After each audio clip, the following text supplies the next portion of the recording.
Hi everyone and welcome to my place.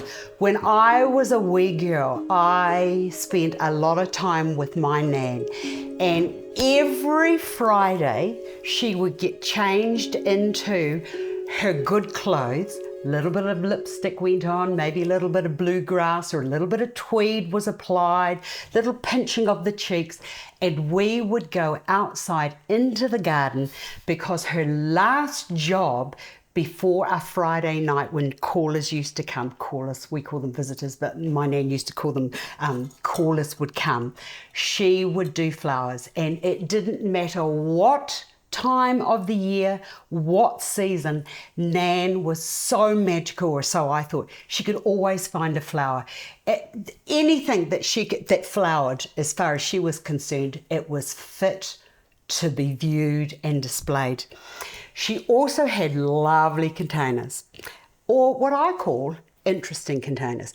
Now this is a beautiful container, but it's one of those containers that's very, very hard to design into. Now there's two choices. At the bottom of this container, I'll just lift that up. You see that little hole there?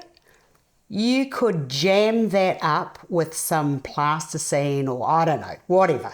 You could just jam it up with some hot glue and then you could fix one of those. Now this is called a frog or a pin holder, and this is what my nan used to do. And she used to use, I'll show you what she used to do.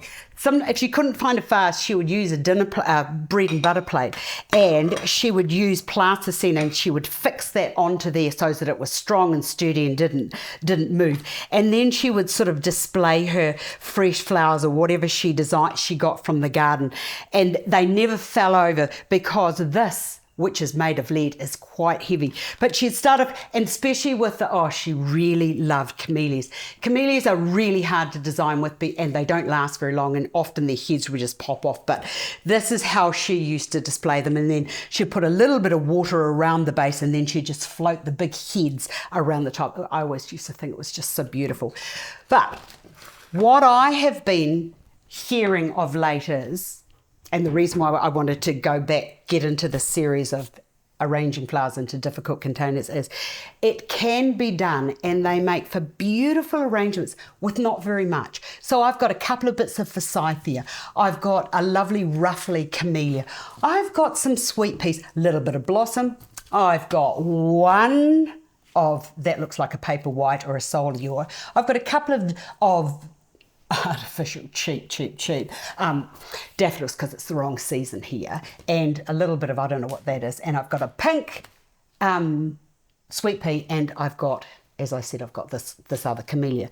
Now the way to approach this is jam up the cavity with chicken wire or galvanized wire.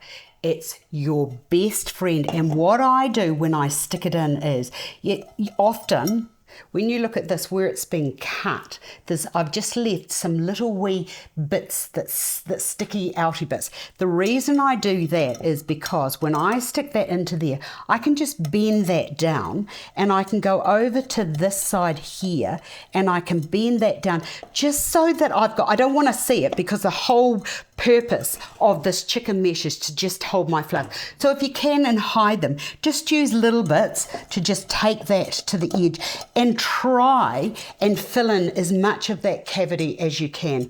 Right, to start, I've got long bits of the forsythia, so I'm just going to push that down into there, and I want this design to be like the old-fashioned boat designs that my nan did, and oh my goodness, I just love them. So a bit can go into there, and this, you're going to have to be very, very mindful of how you place these in, because they might just give you a little bit of jip as they move around, but we can fix that.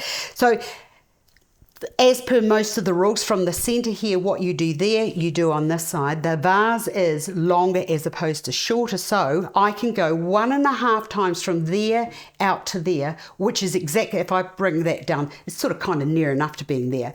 But I've got a choice now. I can go up or I can take it down, and I just thought that rounded would be quite nice. Not round, but almost round. Okay, so I'm going to bring another bit into there, because I just feel that that would be quite nice to just just have that little bit sitting there on its own. Okay, the next thing I've got is a little bit of blossom. Now, the white blossom, I'm just going to bring that into there for no other reason other than I just felt that would be quite nice there. I've got a couple of camellias. Let's just put that camellia into there like so. And the other thing I want to tell you is people keep saying to me, Esther, I don't think you can put pink and yellow together. Well, I want you to know that you can just don't ever think about that ever again. Nature is so clever. In the inside of most flowers, there is this beautiful pollen-laden, lovely little crown. If nature can put yellow with pink or whatever, you can do the same. Just use nature as your reference point. Now, as I said, there's always an issue with these because things will fall, but we won't worry about that at this stage. If that wants to fall, well, I'm just going to let it fall. So I've got my pinks over this side. I've got my yellows there. And in fact, I've got quite a bit of weight of pink into there. Now, let's just add a couple of lovely little sweet peas. I've got one there and I've got one there. Now, by putting that so far, that over to there, I'm sort of kind of losing my line. I need this to be sort of close together. So what you can do now is use the structure of the first lot of forms that went in and gently just support them with that. I just love this. Now this here is going the wrong way for me, so I'm just going to bring that around so that that goes out that way. So I've got a little bit of pink here and I've got a little bit of pink here. Right, I've got this big ruffly camellia, so I'm just going to put that camellia there, and then because I feel like it, I'm just going to bring that down and into there. Now there's no right or wrong way for doing these. You can do whatever you want because it's just bringing back designs of the past.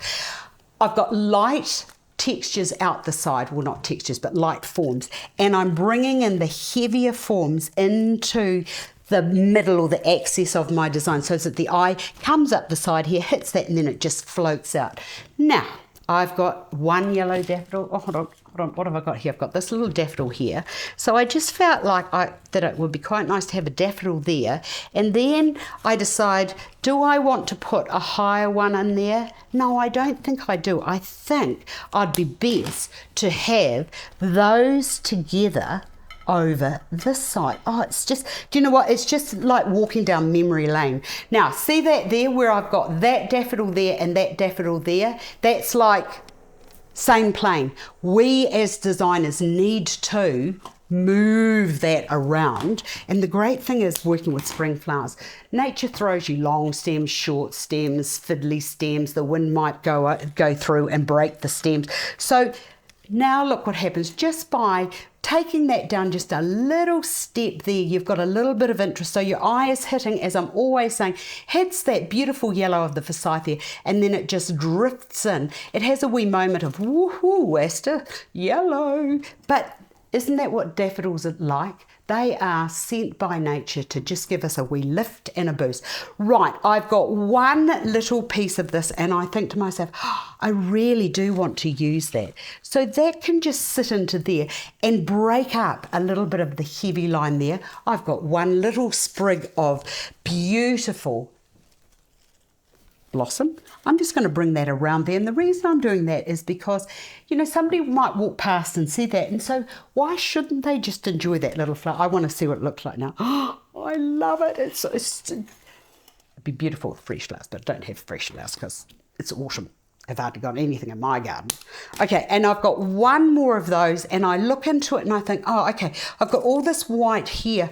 I actually don't have anything white down here, but what I do have is this little jonquil, and look, just by placing one flower, look how beautiful that is. It's not right, it's not wrong, it's just how it is, because I just had one and I wanted to see that for what it is. Beautiful, easy designing. If you've got any issues, direct message me to my Asta's Place on Instagram, and we can have a video chat, and you can put your camera on and I can see what you're doing and you can see what I'm doing, and we can solve your design problems. And just before I go, if that's still annoying you because it's going down, you can just bend it up. You can do whatever you like. Go forth, enjoy flowers that make your heart sing. Goodbye for now.